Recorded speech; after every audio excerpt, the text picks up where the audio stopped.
The hit on Dallas's Miro Heiskanen results in an 8-game suspension. We'll hear about that, plus what it'll take to get the Stars back on track. We've got all that and a lot more coming up on today's Locked On NHL podcast.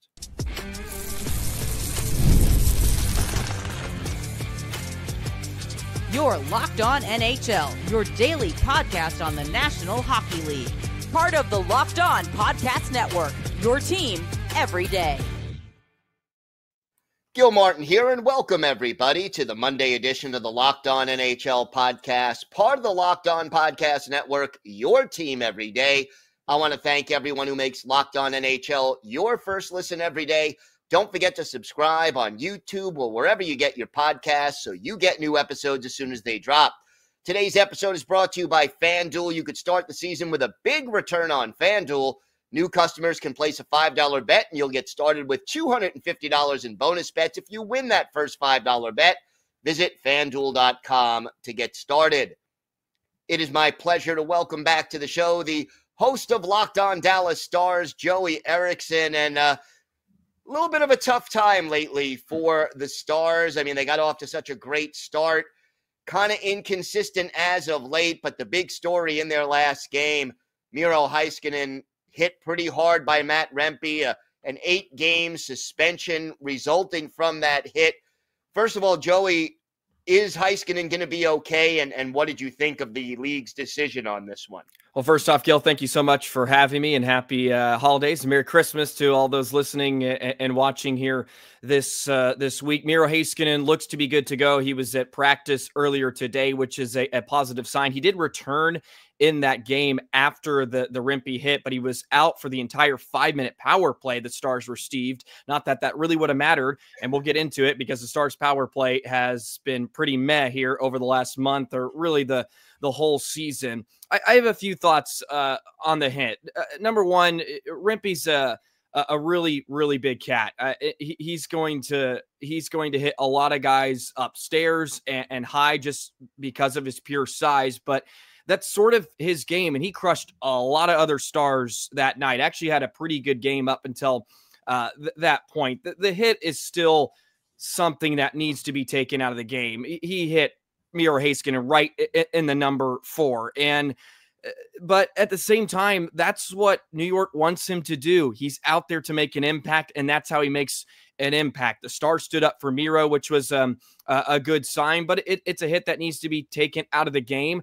I've always said, and from a young age, when I used to go to Stars games, I used to ask my dad, like, why is it all the time that in the NHL, they seem to be okay with hits from behind? This has always been a reoccurring situation and problem in the NHL, because growing up playing hockey, when you're 4 to 5 years old, once you get to about 8 and you're hitting, at least that's when I started. I think it's probably about 11 or 12 now, never hitting the numbers. They used to have stop signs on the back of the jerseys. You never hit in the numbers. You never do it.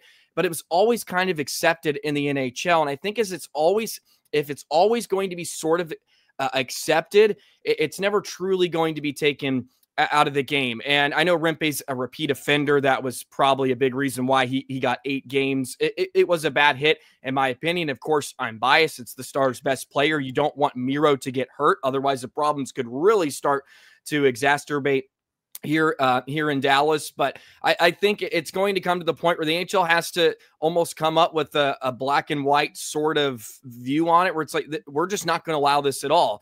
Because if they continue to do it, you're going to get hits like that. And the game's violent. The game's violent. Like these hits are going to happen no matter how many rules you put in, and that's unfortunate. But I think maybe the league has to be a little bit stronger on the letter of the law. But look, Rempe made his impact. He got his money's worth, I guess. Too bad the Stars couldn't convert on the penalty. Do you think the 8 games is roughly fair given the totality of the circumstances? Yeah, honestly, I'm almost shocked that it's 8. 8 feels like a lot, but the league comes down with the repeat offender. So I mean, it's his 4th time being ejected this season? Like that's quite a bit for someone that's sort of been up and down from the AHL. I guess it's justice. I'm sure Stars fans aren't going to be too upset about it.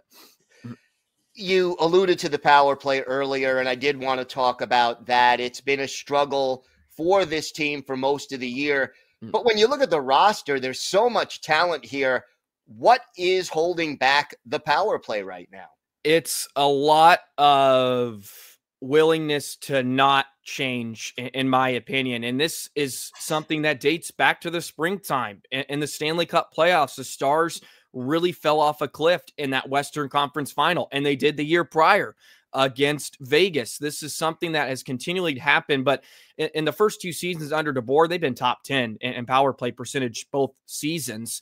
But now it's something different, and a lot of eyes are on assistant coach Steve Spott. He's the power play specialist that's been traveling with DeBoer really everywhere he's gone as a head coach.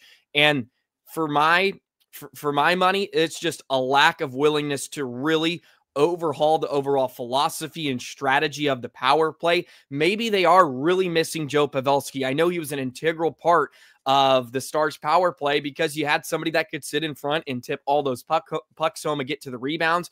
And the Stars are they're just missing those opportunities. And they're just not bearing down on their chances. It's not that they're not getting looks. But DeBoer's, said over the last few days, he's happy with the chances they're creating. They just can't bear down on chances. And Joe was there to bear down on a lot of them. And they're trying to find answers. We just haven't found it yet. And you mentioned the talent. I mean, you got Duchesne and Miro and Wyatt, Robertson, Rope. I mean, who else do you want? And at this point, I'm like, let's throw some bottom 6 guys on the power play, give them some looks just to change something up. There has to be a change because it hasn't been pretty. Is there one player who you think is the candidate to sort of help this team break out of the funk?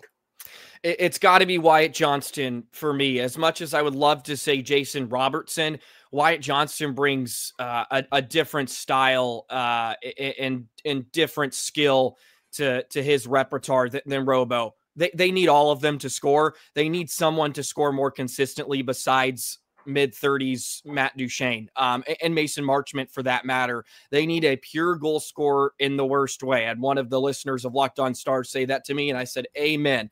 They need a pure goal scorer because they're not getting it from Robertson right now, who is a pure goal scorer. Johnston is starting to pick up his production. Rope's been kind of quiet, but for the most part, he's second on the team in goals. Like, what more could you really ask out of him? I think Wyatt Johnston's the guy to get them out of the funk.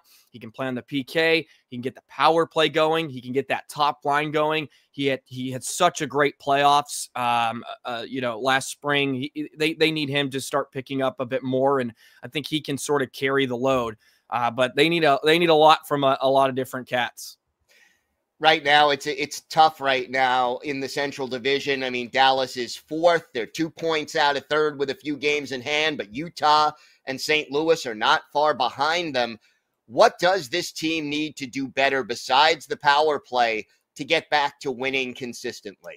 Yeah, it's got to be a simple scoring goal skill. I know that's such a boring take, but it really is the number one issue right now with Dallas. Is just scoring chances and converting on them. It's not creating them. It is bearing down and scoring. You have to do it at this level, and Dallas is not getting enough of it.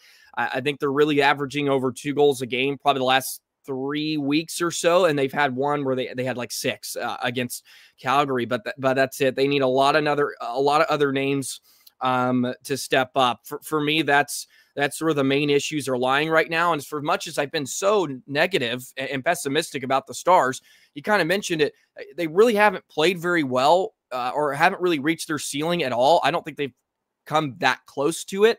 And, they're still kind of hanging around, and they were 3rd for the majority of the season, the Central here, with Minnesota and Winnipeg having fantastic starts and having guys like Kaprizov that are otherworldly. Hellebuck, of course, we know him and his Vezina Trophy caliber net minding, and Dallas is still on the hunt. It's just, is it ever going to come together? I guess that's the question. We can sit here and say, okay, well, at some point it's going to happen. Well, we're 4 months into this thing, Gil, and it really hasn't happened yet. So it has to be as simple as bearing down chances. So that's my milquetoast answer for you. Do you expect them to try to add some scoring when we get closer to the trade deadline, or are they going to stick with the group that got them here? Yeah, it'll be interesting. I think a lot of it hangs on whether Tyler Seguin's going to be ready or not for the postseason. I could see if Tyler Seguin, if they believe is going to be sort of ready maybe 2 weeks before the season. And let's be frank about this. It was 4 to 6 months his recovery time. I really don't see a chance for him to make it back before the regular season. So hopefully they pull a Vegas here and they use that LTIR, because it's like 9.3 million or 9.8. It is a lot of chunk of change to make something happen. I think they go ahead and add something, whether Seguin would be good to go or not. I think Jim Nill, who's back-to-back GMs of the year, I think he's going to add some scoring, and he'll probably add a defensive piece on the back end to sort of solidify the group, because they're not good enough, in my opinion, right now to win a Stanley Cup, let alone get back to the Western Conference Final with names like Winnipeg and Minnesota that you're mentioning are having such good seasons so far. And Vegas, of course, is always around. And Edmonton is always around. Yes, yeah, they're coming too. Yes. Yeah. So, Joey, why don't you tell our viewers and our listeners where they could find the podcast and where they could find you on social media? Absolutely. Free and available, as always, on YouTube, wherever you get your podcast as well. You can follow me at Joey the Jet 19 and Locked On Stars on all your other social media platforms as well. Gil, thank you so much. Always a blast to get to catch up. Hey, thanks, Joey. Great to talk to you.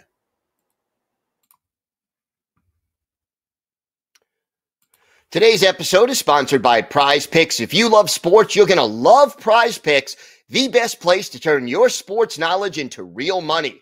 Whether it's hockey, football, or any of your favorite sports, Prize Picks makes it easy to get in on the action. You can now win up to 1,000 times your money on Prize Picks. Plus, this holiday season, they're giving away $30+ million in rewards during Picksmas and offering 2 free picks in December. And when your picks hit, Prize Picks makes it easy to cash out. You can get your money in as fast as 15 seconds. This week on Prize Picks, I'm eyeing the hockey board, looking at Jack Hughes for more than 4 shots on goal and Artemi Panarin for more than 1 assist. It's so simple to make my picks and have fun with friends while potentially cashing out fast.